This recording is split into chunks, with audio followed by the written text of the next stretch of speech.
Dear student, I hope you are well by the grace of Allah. I am also fine. I am Muhammad Munjuri Khuda, assistant teacher, Sapila High School, Gurdaspur, Nator.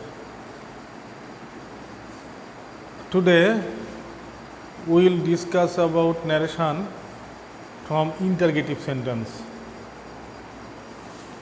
তো interrogative sentence দুই রকমের আমাদের জানতে হবে যে interrogative sentence আমরা জানি দুই রকমের, সেটা একটা হলো ইয়েস নো কোশ্চেন, একটা WS question.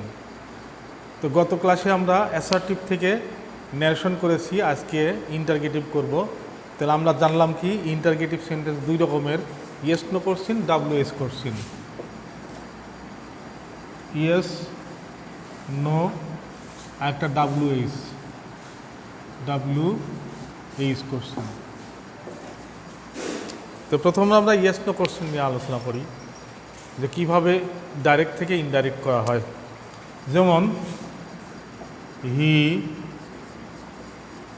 Shed to me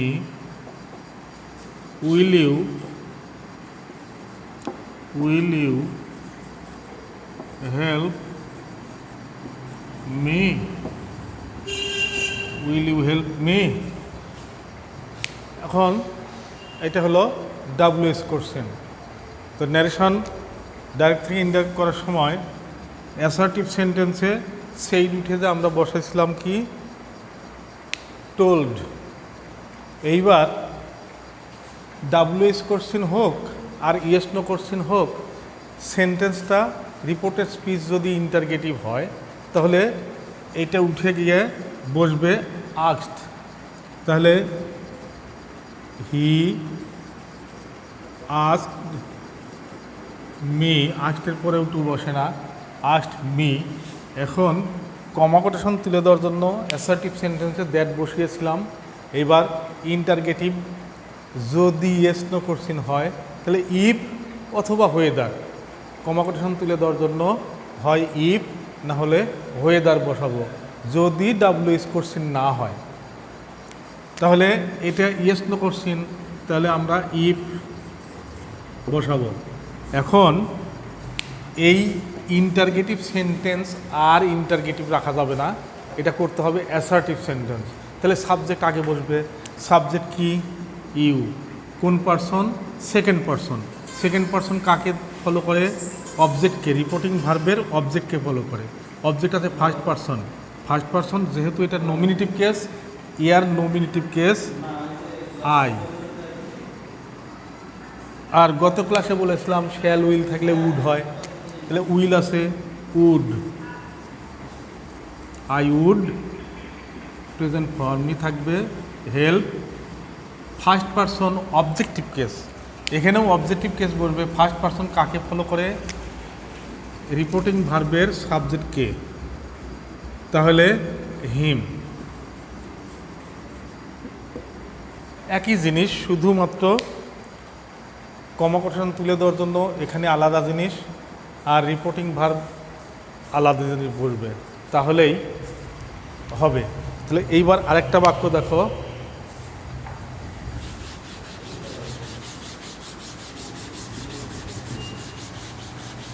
আমরা কিন্তু WS কোশ্চেন নিয়ে আলোচনা করছি ইয়েস নো কোশ্চেন নিয়ে। ইয়েস নো কোশ্চেন নিয়ে শিখলাম। এবার দেখো হি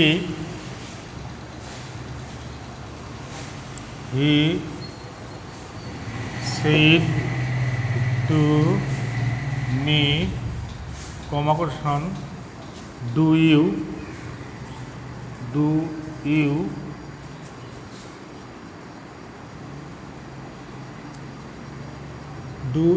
follow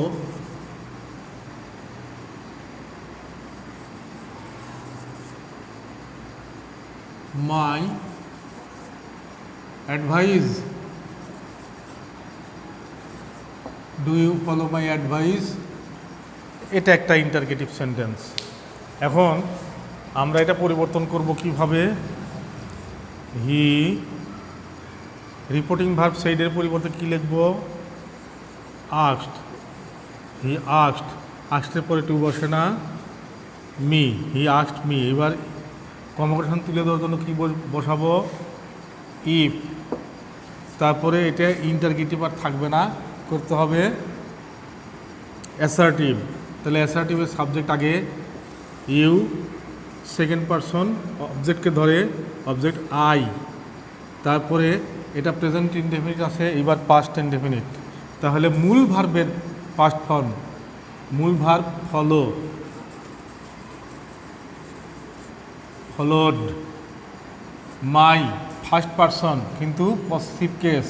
ফার্স্ট পারসন কাকে ধরে, রিপোর্টিং ভার্বের সাবজেক্টকে, এটা পজিটিভ কেস, এখানে এসে ধরলো একে, এর positive case his, his, advice আছে, অ্যাডভাইস। ওকে, আশা করি বুঝতে পেরেছো। এইবার আমরা যাব ডাব্লিউএস কোশ্চিনে। ডাব্লিউএস কোশ্চিনে একই জিনিস ঘটবে, শুধুমাত্র কর্মকর্ষণ তুলে দেওয়ার জন্য এইবার ইফ বা ওয়েদার বসবে না, বসবে আলাদা জিনিস। কি আলাদা জিনিস সেটা দেখাচ্ছি। এবার WS question,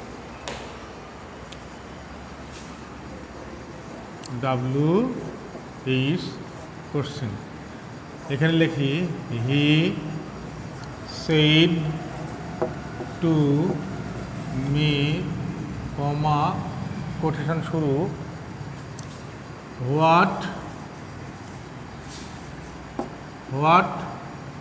do you want, what do you want. এখন এই বাক্যটা ডাব্লিউএস কোশ্চেন কীভাবে হয়, সেন্টেন্সের শুরুতে who, whose, what, where, when, while, where ইত্যাদি দিয়ে শুরু হয়, অর্থাৎ এই বাক্যের প্রথমেই ওই শব্দগুলো থাকবে, এই জন্য এটা ডাব্লিউএস কোশ্চেন। প্রশ্নটা ডাব্লিউএস কোশ্চেন হোক আর ইয়েস নো কোশ্চেন হোক, সেইডের পরিবর্তে একই জিনিস বলবে। তাহলে এখানেও আস্কড বলবে, হি আস্কড মি, কর্মকর্ষণ উঠে দেওয়ার জন্য এবার যেটা দিয়ে শুরু থাকবে সেটাই বলবে। হোয়াট থাকলে হোয়াট, হোয়ার থাকলে হোয়ার, হু থাকলে হু, হোয়েন থাকলে হোয়েন, যেটা দিয়ে ডাব্লিউএস কোশ্চেন শুরু থাকবে কর্মকর্ষণ তুলে দেওয়ার জন্য ওইটাই বলবে। তাহলে এখানে কি আছে, হোয়াট, হোয়াট কর্মকর্ষণ তুলে দিলাম, হোয়াট বসলো। এইবার এখানেও অ্যাসার্টিভ করতে হবে, অর্থাৎ বাক্যটা ইন্টারগেটিভ আর রাখা যাবে না, অ্যাসার্টিভ সেন্টেন্স হবে। লেটার অ্যাসার্টিভ সেন্টেন্স শুরু হলে আগে সাবজেক্ট বলবে, সাবজেক্ট সেকেন্ড পারসন কাকে ফলো করে, রিপোর্টিং ভার্বের অবজেক্টকে। তাহলে এটা নমিনেটিভ কেস, মূল ভার্বের আগে আছে নমিনেটিভ কেস, এখানে ফলো করলো একে, তাহলে এর নমিনেটিভ কেস আই। এখন আই, এখন টেন্সের পরিবর্তন, কোন টেন্স আছে, প্রেজেন্ট ইনডেফিনিট হবে পাস্ট ইনডেফিনিট, তার মানে মূল ভার্বের পাস্ট ফর্ম।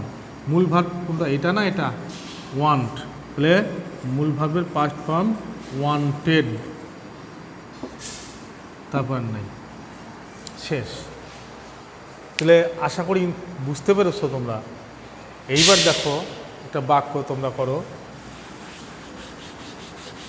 হাতের কাছে নিশ্চয়ই খাতা কলম নিয়ে বসছো, খাতা কলম দিয়ে রেডি করো।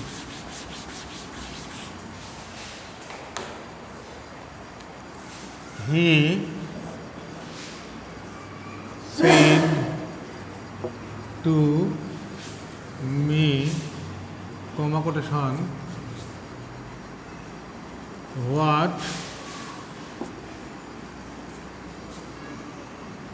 Do you wanted. এবার একটু টেন্সটা চেঞ্জ করে দিলাম, হোয়াট ডু ইউ ওয়ান্টেড। একই বাক্য কিন্তু টেন্স ছিল প্রেজেন্ট, এবার হলো পাস্ট। তাহলে আমরা অ্যান্সার মিলে নিতে পারো আমার সাথে। হি আস্কড মি, কর্মকর্ষণ তুলে দেওয়ার জন্য হোয়াট আছে, হোয়াটই বলবে, হোয়াট। এবার অ্যাসার্টিভ করব ইউ, মিকে ধরবে আই, পাস্ট ইনডেফিনিট আছে, সরি বাক্যটা একটু সরি,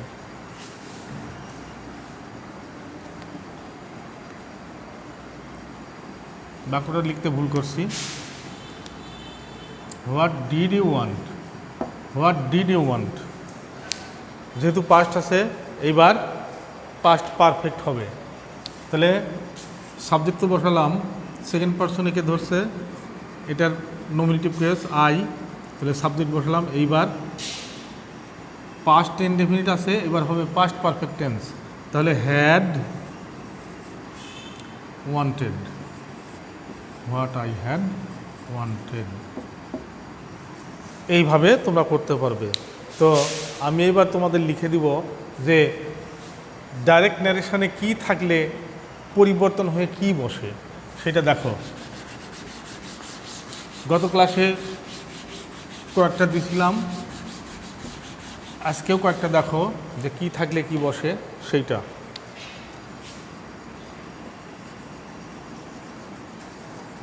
ডাইরেক্টে কি থাকলে ইনডাইরেক্ট কি বসে, ইনডাইরেক্ট। এখানে গত ক্লাসে লিখে দিছিলাম এম ইজ আর থাকলে ওয়াজ আর হয়, এম ইজ আর থাকলে ওয়াজ অথবা ওয়ার হয় সাবজেক্ট অনুসারে। এইখানে ওয়াজ অবলিক ওয়ার থাকলে হ্যাড বিন হয়। মোট কথা প্রেজেন্ট থাকলে পাস্ট হয়, পাস্ট থাকলে পাস্ট পারফেক্ট হয়, আসল কথা ওইটাই। তাহলে ভার্ব ওয়ান থাকলে প্রেজেন্ট ইনডেফিনিট, তাহলে ভার্ব টু হবে, অর্থাৎ ভার্ব ওয়ান হলো present indefinite, verb two past indefinite. তাহলে তার মানে হলো ভার্ব ওয়ান থাকলে টু হয়, তার মানে প্রেজেন্ট ইনডেফিনিট থাকলে পাস্ট ইনডেফিনিট। এই পারে যদি পাস্ট ইনডেফিনিট থাকে ভার্ব টু, তাহলে এখানে হবে হ্যাড প্লাস ভার্ব থ্রি, অর্থাৎ পাস্ট পারফেক্ট টেন্স। এখন শুধুমাত্র যদি মূল ভার্ব হিসেবে ডু থাকে তাহলে এখানে হবে ডিড, ডিড। তার মানে ভার্ব ওয়ান ভার্ব টু, এটা ভার্ব ওয়ান ভার্ব টু একই জিনিস। এটুকু মুছে দিলাম।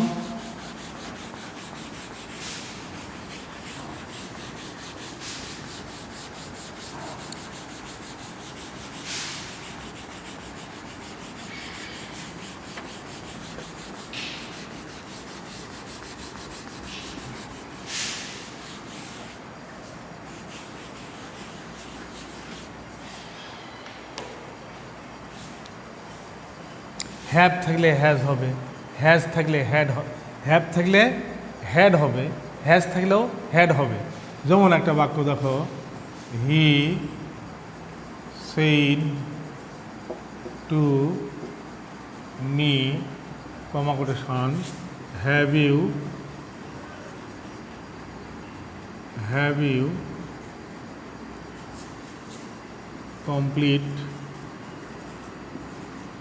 complete your lesson, have you complete your lesson।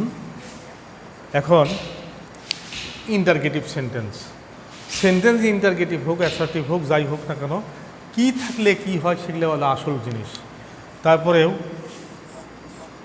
হি যেহেতু ইন্টারগেটিভ সেই দুটিতে আস্কড মি, কমা কোটেশন তো উঠে দেওয়ার জন্য এবার কি বলবে, যেহেতু এটা কি ইন্টারগেটিভ ডাব্লিউএইচ না ইয়েস নো, এটা ইয়েস নো কোশ্চেন, তাই কমা কোটেশন তুলে দেওয়ার জন্য কী বলবে, ইফ বা ওয়েদার বসে, অবলিক ওয়েদার। এখন আমরা বেশিরভাগ ওয়েদার লিখি না, লিখি আমরা ইফ, সহজ হয়। আর এটা লিখি না, তোমরা লিখতে পারো, অসুবিধা নেই। ইফ এরপরে ইন্টারগেটিভটা আর ইন্টারগেটিভ রাখা যাবে না, অ্যাসার্টিভ করতে হবে। তাহলে অ্যাসার্টিভ করতে গেলে সাবজেক্ট আগে, সাবজেক্ট কি? ইউ, সেকেন্ড পারসন একে ধরবে। আই, হ্যাভ থাকলে had, sorry had. If I had, মূল verb past participle form completed,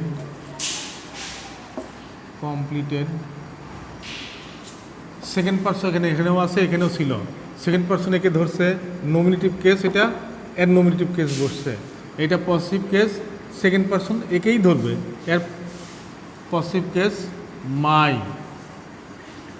মাই, লেসন আছে লেসন। আশা করি বুঝতে পেরেছ। এখন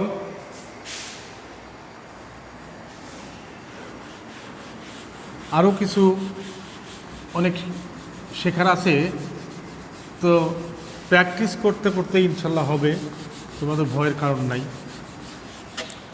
এবার কিছু হোম ওয়ার্ক করবা বাড়িতে, কিছু করবা homework. Number 1, he said to me, I went your home. Number 2, he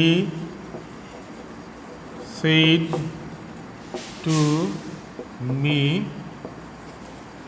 what is your name? Number 3, he said to me, comma quotation, where, sorry এটা বড় হাতের হবে, where will you go? Number 4, he said, এই যে বারবার হি said to me, he said to me, অন্য জিনিস তো, I said to you, he said to me, I said to him, I said to my friend, এগুলো থাকতে পারে, সমস্যা নাই। he said to me, comma quotation, will you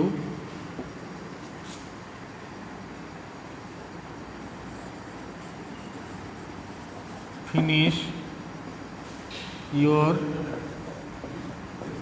work? Number 5, he said to me, comma quotation, you have broken, sorry, you have broken my glass. এই 5টা তোমরা করবা বাড়ি থেকে। আজকের মতো খোদা হাফেজ, ভালো থেকো, সুস্থ থাকো, করোনা থেকে মুক্ত থাকার চেষ্টা করবে। আল্লাহ হাফেজ।